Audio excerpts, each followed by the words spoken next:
যদি শহীদ পরিবার বলে এই বিচার চাওয়ার জন্য আমরা এখন যমুনায় ডক্টর ইউনূস সাহেবের কাছে যাব, আমরা জীবন দিয়ে হলেও যাব।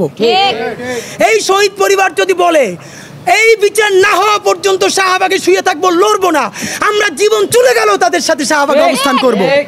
আগামী 25শে এপ্রিল শাহবাগে বিকেল 3টায় জুলাই পিলখানা এবং শাপলা গণহত্যার বিচার এবং গণহত্যাকারী আওয়ামী লীগ নিষিদ্ধের দাবিতে ইনকিলাব মঞ্চ এই শহীদী সমাবেশ ডেকেছে। আমরা এখন পর্যন্ত লক্ষ লক্ষ মানুষের কাছে ফিজিক্যালি গেছি, তাদের মতামত নিয়েছি। শতাধিক শহীদ পরিবার ইনশাল্লাহ সেই দিন স্টেজে উপস্থিত থাকবেন। আমরা ইনকিলাব মঞ্চ ঘোষণা করেছি আমাদের কেউ সেদিন আমরা স্টেজে থাকবো না। যত আমন্ত্রিত অতিথি আসবেন তারাও কেউ স্টেজে উঠবেন না, শুধু কথা বলে নেমে যাবেন। সেই দিন স্টেজ থাকবে শুধু জুলাই পিলখানা এবং শাপলা গণহত্যার শহীদ পরিবারেরা। সরকারকে স্পষ্ট হুঁশিয়ারি দিয়ে বলতে চাই, 9 মাস প্রায় পার হয়ে চললো, বিচার শুরুও করেন নাই, বিচার না করে খাল কাটতেছেন। এই প্রোগ্রাম ইনকিলাব মঞ্চের প্রোগ্রাম নয় যে বলবেন 5 দিন আগে ঘোষণা করেছি, 1.5 মাস আগে ঘোষণা করেছি, লিফলেট দিয়েছি, পোস্টার দিয়েছি, এমন কিছু নাই, করি নাই। আগামীকালকে সারা ঢাকা ট্রাক নিয়ে মাইকিং করব। আপনাদেরকে স্পষ্ট জানাতে চাই, শুক্রবার শাহবাগের সমাবেশে কি হবে এইটার সিদ্ধান্ত নেবে শুধু শহীদ পরিবারেরা। ইনকিলাব মঞ্চ সিদ্ধান্ত নেবে না, জনতাও সিদ্ধান্ত নেবে না। যদি শহীদ পরিবার বলে এই বিচার করার জন্য এখন আমরা সংসদ অভিমুখে রওনা করব, আমরা তাদের সাথে যাব। যদি শহীদ পরিবার বলে এই বিচার চাওয়ার জন্য আমরা এখন যমুনায় ডক্টর ইউনূস সাহেবের কাছে যাব, আমরা জীবন দিয়ে হলেও যাব। এই শহীদ পরিবার যদি বলে এই বিচার না হওয়া পর্যন্ত শাহবাগে শুয়ে থাকবো, লড়বো না, আমরা জীবন চলে গেলেও তাদের সাথে শাহবাগে অবস্থান করব।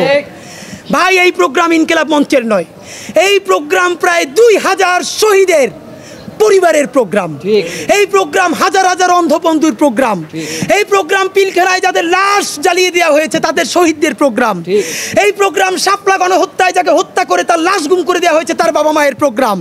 সুতরাং জুলাই পিলখানা শাপলার রক্তের মধ্যে দাঁড়াইয়া আমরা চূড়ান্তভাবে সমাবেশে ঘোষণা করতে চাই।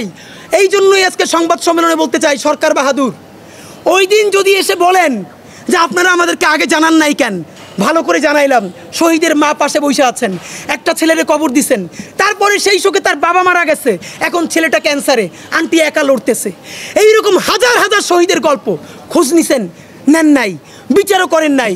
আগামী শুক্রবার শহীদী সমাবেশ থেকে শহীদ পরিবারেরা যেই ঘোষণা দিবে সেই ঘোষণা বাস্তবায়নের জন্য ইনকিলাব মঞ্চ এবং সারা বাংলাদেশের ছাত্র জনতা ইনশাল্লাহ প্রয়োজনে জীবন দিয়ে দেবে ইনশাল্লাহ। তার আগে এই সরকারকে বিচার কোন প্রক্রিয়ায় যাবে, লীগ নিষিদ্ধ কোন প্রক্রিয়ায় যাবে অতি দ্রুত ঘোষণা করতে হবে। হাত ধরা লাগে, পা ধরা লাগে। সরকার বাহাদুরের পায়ে ধরে বলি, শুক্রবার সমাবেশে যেন আপনাদের পক্ষে একটা ঘোষণা দিতে পারি বিচার নিয়ে, সেই ব্যবস্থা করেন। যদি সেই ব্যবস্থা না করেন, শহীদ পরিবার যদি আপনাদের বাসায় গিয়ে উঠতে চায়, গুলি করতে পারবেন, তাদেরকে ছেড়ে আমরা ইনশাল্লাহ যাব না। সারা বাংলাদেশ থেকে প্রত্যেকটা বিভাগ থেকে শহীদ সমাবেশের জোয়ার আসবে।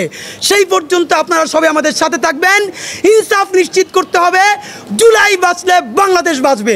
সেই পর্যন্ত সবাইকে ধন্যবাদ। বাংলাদেশ জিন্দাবাদ, ইনকিলাব জিন্দাবাদ।